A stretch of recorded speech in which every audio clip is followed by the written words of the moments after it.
இன்னைக்கு தேவனா மையமிடட்டும் வசனங்களை சத்தியங்களை தன்னை கண்ணாமனானே தியானித்துட்டு கண்ணாமனான கொலைப்படைச்சிட்டு இருக்கிறாங்க இன்னைக்கு உலகத்துல. அல்லேலூயா. இன்னைக்கு தேவனா மையமிடுவதை எழுதுகிறவர்களை கை கொள்ளணும். இன்னைக்கு நிறைய பேர் கை கொள்றாங்களா? நிறைய ஊழியக்காரங்க கை கொள்றாங்களா?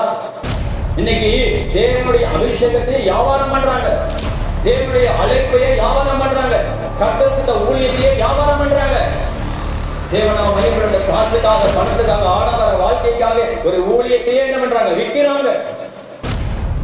ஊழியத்தில் இருக்கிற தேவன் கொடுத்த ஊழியத்தை கனப்படுத்தாம தங்களையும் கனப்படுத்திக்கிறாங்க, தங்களையும் மெச்சிக் கொள்றாங்க.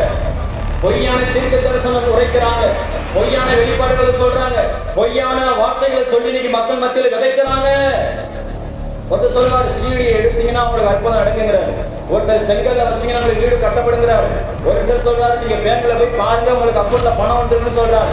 ஒருத்தர் சொல்றாரு, கர்ச்சீப்பை வீசினோம்னா 10 பேர் விழுகுறாங்க.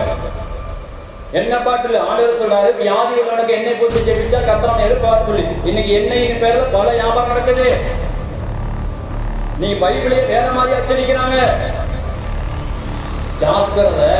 கடைசி காலத்துல வாழ்ந்து கொண்டு இருக்கிறோம். எருசலேமினுடைய தேவாலயங்கள் கட்டுவதற்கு எல்லா பணிகளும் நடந்து கொண்டு இருக்கிறது.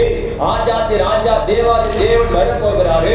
அவருடைய வருகையில் நீங்களும் நானும் எடுத்துக்கொள்ளப்படணும், சந்திக்கப்படணும், மகிமையில செல்லணும். முழுமையான ஆசையும் உள்ளத்துல ஆஞ்சையும் இருக்குமானா இந்த வார்த்தைகளை கை கொள்ளுங்க.